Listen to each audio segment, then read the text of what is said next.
Accountability, performance measurement, the interplay between political appointees and career employees, it can all get complicated. And one way to improve agency performance is to make sure people each have specific goals that are expected to meet. That's according to my next guest, longtime federal management professor Bob Tobias.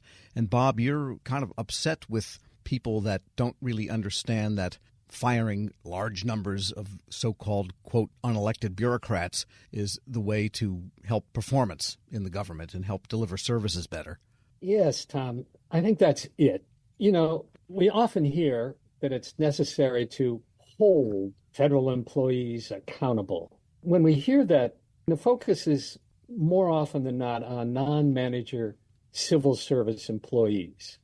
And what we hear is get those poor performers out of here. What's taking so much time? They're hanging around. Why don't they make it happen? We have to make discharging those folks easier.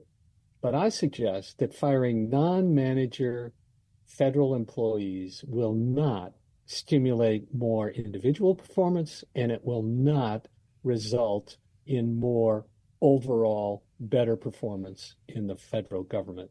What's necessary is holding every level of management in the federal government responsible, holding every level of federal government accountable for creating performance goals and creating performance standards.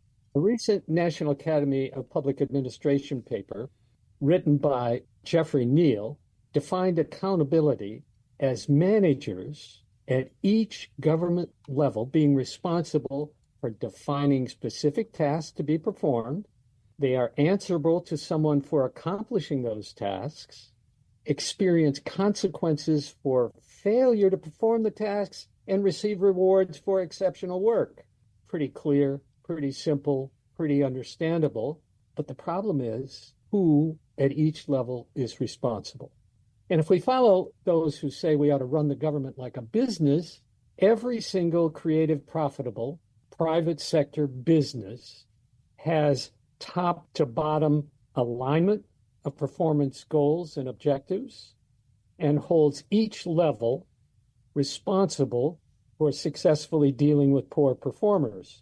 So interesting, I think, is that the top in the federal sector is the U.S. Congress. They're at the top of the food chain. They're analogous to private sector board of directors. But I suggest, Tom, that rather than being a model of holding itself accountable for government performance, it does so much to inhibit effective government performance. They don't enact timely budgets. So if an agency leader creates a strategic plan, creates a budget, we're now 4 months into the fiscal year, and these leaders have no idea whether they're going to get more money, the same money, or less money. There's no budget in sight, really. So how do I, as a leader, plan expenditures? The answer is I can't. Congress doesn't hold serious oversight hearings about what are agency goals and objectives. They don't do that and haven't done it for many, many, many years. And they don't point out agency leaders who are really successful in achieving goals and objectives and giving them more money to spend because they're efficient and effective. And of course, they fail to timely fill political appointee vacancies and then say agencies are directionless. We're speaking with Bob Tobias. He's former NTEU president and professor in the Key Executive Leadership Program at American University. It's really incumbent on the administration to set goals, push those down through its political appointees, who then should be trained or educated, if they're new to this, how to inculcate that through the bureaucracy that they oversee. And then the standing career federal senior leaders should know how to do that translation and turn that into some sort of a cogent way for people to have understanding of what they're expected to do. Is that the better model here? Well, it is a better model, but I think, Tom, each of those levels is failing to do what it is you suggest ought to be done. So the next level below the Congress is the chief executive officer of the executive branch, the president of the United States. But that's where the corporate argument doesn't quite hold up because the president is not strictly accountable to Congress because we have separation of powers. Well, the president is not directly responsible, but the president selects political appointees who are responsible to Congress.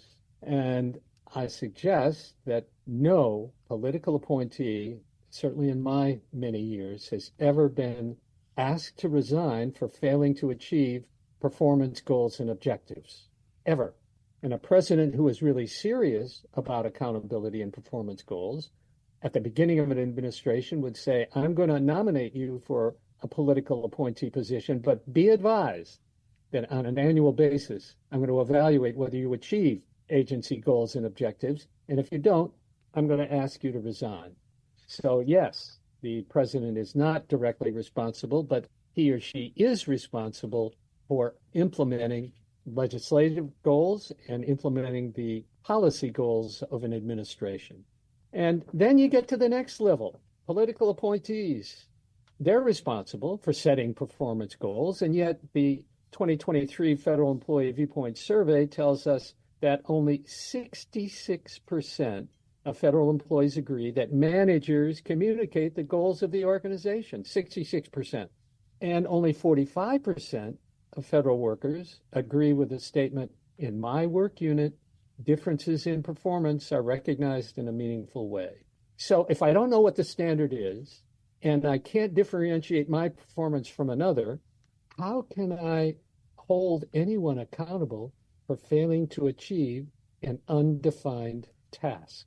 Well, that takes us back to your original thesis here, is that, just simply firing people arbitrarily is not going to get your performance goals. So it sounds like people have three elements of whether there is meaningful connection between how they perform and whether they have their job. One is raises and promotions. And so people that do perform well should get more money and more responsibility.